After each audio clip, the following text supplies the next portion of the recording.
Now what happens is they go off and they start undertaking the tasks. All right, they start merrily making your cups of coffee, or they're doing whatever you want them to do. You've told them what you want, and now they're going to go ahead and do that for you. So now we need to start thinking about, well, what's going to happen in the assessment phase? All right, so, they've started working. Well, what happens now? The assessment's a pretty crucial part, okay? This is where we start to measure and understand the performance, what they've actually done and achieved, okay? We need to now make some sort of assessment. Did they do it? Did they not do it? Is it to the standard we want? Is it not to the standard we want? Did they make enough cups of coffee? But if they were no good, then that's sort of not achieving the goal. What was the quality like? What was the quantity like? Did it meet our expectations? Now, what usually happens is this normally falls into about a 12-month cycle. Okay, so we have a 12-monthly review cycle, a performance feedback system, whatever it happens to be. Usually it says every year you get a big formal review. That's the big review. Now, no one wants to wait 12 months to receive bad news. Okay, and same, you don't want to have to wait 12 months if something's bad. At the same time, if they're doing really well, they don't want to wait 12 months to hear it. When do you like to get told that you're doing well? And I bet you it's not 12 months from now. It's probably now and at the time, because that starts to provide encouragement. Okay? So we set the expectations at the beginning. We know that after 12 months we're definitely going to measure. We need to start thinking about, well, when are the other meetings going to occur that lead to that? Okay? What is the formal process that we're going to put in place? Do we have every 3 months we have a meeting, which is a good conversation? Okay, leading to the 12 months. So we set the expectations. And then is it 3, 6, 9? Okay, do we meet quarterly to say, okay, you're doing well or you're not doing well or what's going on there? But it has to be formal. And the key part to this is making sure that you have a formally agreed system, okay, a formal written appraisal. So what you're trying to do is not just go, oh yeah, mate, fantastic, you did great last week, but actually move yourself to a position where you can actually give them a written report on their stuff, okay, what they've done, detailed, measured, and placed in writing so they can peruse that, okay? It allows you to start to think about also when you're going through that process, well, okay, we allocated you this work last year, and this is what we're working towards, but you're moving really well, so maybe we can move that up a little bit. Or actually not quite hitting where we need you to be, so let's have a process of, well, what training can we give you so that if you weren't achieving it 3 months, that we've got you back on track by 6. Or you've been doing really well all along the way, so how do we fast track you towards something else so at 12 months we're having a different conversation? Okay, so we want to start thinking about developing ongoing because we actually want to take it past the 12 months and think about future years. So when we're doing the plan, the various things we have to do is we have to think about, well, what's going to go in it? What are we going to put in there? And the things that we need to look at is, well, what's the key data? Okay, so what's the key stuff we were tracking? Okay, were we tracking sales? Were we, was it productivity? What is it that we're looking at? Okay, we need to think about what are the goals. Okay, so that needs to be put in there as well. Whatever the document is, has to tell us what the goals are. Okay, so what are the development objectives? Are we trying to train people? Are we trying to build people? Are we trying to get them to learn a new job, the next level? Are we training our staff to become supervisors and managers? Okay, where are we going with these people? Okay, so we need to think also about, well, what was the criteria? Okay, in the performance measurement, it has to talk about how we measured that. Okay, they can't go, well, I got 5 out of 10, but how did you measure what 10 was? I don't understand what the 5 means. Okay, there has to be some sort of criteria of measurement. Did you say that they meet the performance all the time, sometimes never? What measure were you using? Okay, and also we need to also place in there any training requirements. Okay, so those training requirements need to make sure that's documented in there as well so that we can start talking about, well, what was the coaching undertaken in the period? What was the mentoring? Or what do we want to happen in the future? Did we put them in a course? Are we about to put them in a training course? Are we about to send them off to get a qualification? Okay, so that information has to be in your documentation. Okay, so you put all those together into a document. You make sure that you've measured, that you've got their initial job description, what you asked them to do. You've looked at your assessment of what they've done. You've provided them the data about what happened. You've restated the goals in there about what was trying to be achieved. You've talked to them very clearly about the criteria, okay, or you've put that in there as well. And you've also started to put notes in there about the training requirements. Right, now you've got all that together, you and the staff member can start to go through it. You've got one document, talks about all of that. Okay, now how you lay that out, you can come up with any way. There's no one magic way to do it, but that's the information that has to be there. So now what you need to do is, now everyone's got that, is you're going to go through and talk through it with your staff member, okay? And you need to talk about, well, how the performance system works. Now the idea is, once again, this happens at the beginning, before they even start. No one wants a surprise at the end, so we tell them from the beginning, this is what's going to happen, this is how you're going to be measured, all this information's in there, and then once everyone's okay, we begin. Okay? Once again, setting clear expectations. All right? So, we need to make sure that we understand, how the system's going to work. We need to think about who's going to be involved. There's a lot in that for us as managers. Okay?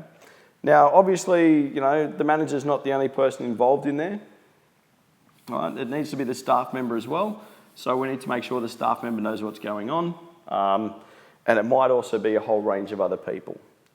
So our next consideration here is, well, this all looks really complicated. And the more I've spoken, it's taken some time now, you start to see that just how deep this is as a concept, okay? It's not just to pay it off, it's a pretty serious system. If you get it right, it makes or breaks your business. So because there's so much involved, what we probably need to do is think about training. And we're not talking about training for performing the job, we're talking about training to understand how this system works and the benefit of the system and what needs to happen, okay? And that means we need to train our staff members on how the performance system works, okay? They need to be really clear about how we're doing things and what we're doing, and we sometimes need to sit down with them and say, okay, these are the measurements and this is why we do it, and they need to understand the process in and out, because they're being measured by it, okay? Their whole career is often hinged on this. Okay, we need to think about making sure that if we're not their direct manager, whoever is their manager, their line manager, okay, the person who's often involved in collecting the information, our referee on the field, that the line manager knows the rules. Okay, there's no point the staff member knows it and I know it, but the person who's gathering the information doesn't know it. Otherwise, garbage in, garbage out once again, and everything goes to seed, and you'll end up with angry people. If you have a HR team, okay, anyone involved in the human resources team in your company also has to know this as well, okay? Because they're the people that are going to find if there's an argument or a dispute, it's going to end up on their table pretty quick. So you need to make sure you're on that, okay? And that they're on that, more to the point. If they don't know how the system works, they're going to look pretty stupid talking to your staff, okay? And then if there's a trade union, okay, or an employee representative, if your employees have a legal bargaining agent or anything like that, that person also needs to be provided information about how you're going to be doing these things. Now, some people might say, well, they don't work for us, I'm not interested. Well, you can go right ahead and think that, but the problem is the first time you have a dispute, it's just going to get a lot longer and a lot more complicated because now you have to explain how it went to this person, and it just adds a lot to the process. Once again, look, if every stakeholder that could have possibly be involved is informed, it's just going to save you so much time later, and there's a lot of clarity, and when things are clear, people don't get as upset because there's no surprise, there's no gotcha, okay? They're happy, they know what's happening, everybody knows what's happening, we all now know the rules, we know how it's going to be assessed. Doesn't mean everyone has to be thrilled by it, okay? Just means everyone needs to know what's going to happen.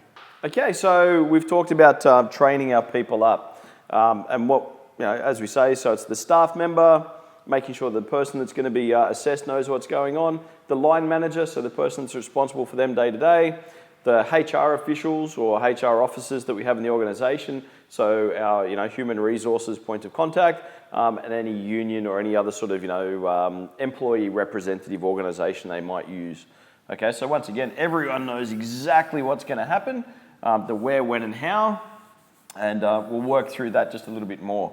So let's talk about, well, okay, if we're going to train them, what do we want to talk to them about? Okay, what do we need to make sure that the training covers? And the first thing that we need to make sure the training covers is specific job requirements. Okay? Okay, so exactly what is the job, what's going to happen, what are the goals, what are the performance standards, what are the requirements? So in other words, what do we want this job to do? Over the period that we're going to be assessing it, what do we want out of that role? Not just the person in it, but the job itself. How does it contribute to the greater picture? And we need to make sure that is also in line with what is specified in any employment contract or agreement that we have with that person. Okay, so don't change the rules. We're now applying what we want. We're making sure everyone knows it. The next thing we need to know is everyone needs to know the organisational policies. Okay, so we need to make sure that if there's any policies related to this, okay, any documented stuff we have in our organisation, everyone knows precisely what it is. There can't be any guesses. Once again, we need to say, look, this is our policy, because that's going to help give them some information about how they're going to be assessed and when. What does the organisation say we have to be doing? Okay, and when does that happen? And lastly,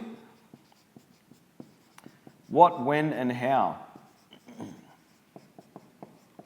So what will we be measuring, when are we measuring it, and how do we make those measurements, okay? So what are the standards that we're going to be looking at when we're making an assessment about that person's job performance? So once again, they know what the criteria is, okay? Which leads us to the next bit, understanding criteria, okay? When we're talking about criteria, we're saying, what are going to be the standards or the triggers for us that are going to get us into conversations about redundancy, okay? So letting people go of our organisation, okay? If you continue to underperform over a period of time, this might lead to termination of your employment. Or if you're doing really well, maybe that leads to different sorts of rewards and what the levels are to get there, okay? So not just that if you behave well, I'll give you a present at the end. What we need to tell people is, well, exactly what is the gate to get through. Once again, remove surprises. No one wants these sort of surprises. They want to know precisely what's going on. In order to get, the nice new voucher for whatever, you need to hit this. If you hit this, then great, that's what happens. If you hit that, that's what happens. Okay, no fuzzy lines. Okay, very clear goalposts. Don't move them. All right, so that criteria has to be explained to everyone as well. Okay, training and development opportunities. Okay, you're going to explain how that's going to work. Okay, now that's not saying training just to learn their current job, but also what's the gatekeeper to make sure that everyone gets onto further training and builds their career. Okay, how are we going to organise a way that these people can get further education, training, whatever it happens to be. Okay, and once again, what are the very clear, very crisp rules that are going to make that happen? If this, then that. Okay, no vague. Okay, we don't do vague, we do absolutely prescriptive and very straightforward. Okay. The method by which we're going to analyse the results, okay? Our analysis systems, sorry, that's the American way. We'll correct that to English way. It's all right. Sorry, my bad. Okay, so what method are we going to use to analyse the results? Okay, so what's the technique? How do we do it? Is it a manager sits down and looks at the numbers? What's going to happen? What numbers are they going to look at? How have they weighted those? Okay, all the considerations into how this process is going to take place. So on Friday, I'm going to sit down with your sales sheets. I'm going to compare it to the targets that we had. I'm going to look at what you got. I'm going to look at what our expectation was. I'll convert that into a percentage, and that will be your outcome. Okay, so they go, okay, I got that. All right. Once again, they know how you're keeping score. And then what I intend to do with the info. Okay, so now I have your sales information. It will lead me to this, or how I'm going to use that information in my decision making. So what is the purpose of me gathering that information? Okay, so the purpose. How, when, where, why, and what am I going to do with it? Okay, how does it allow me to help my business? Once again, it's giving them some context so they know what's going on and why you're doing it. We're not just gathering information to see whether you're a good or bad staff member. This has a purpose to the greater organisation. All right?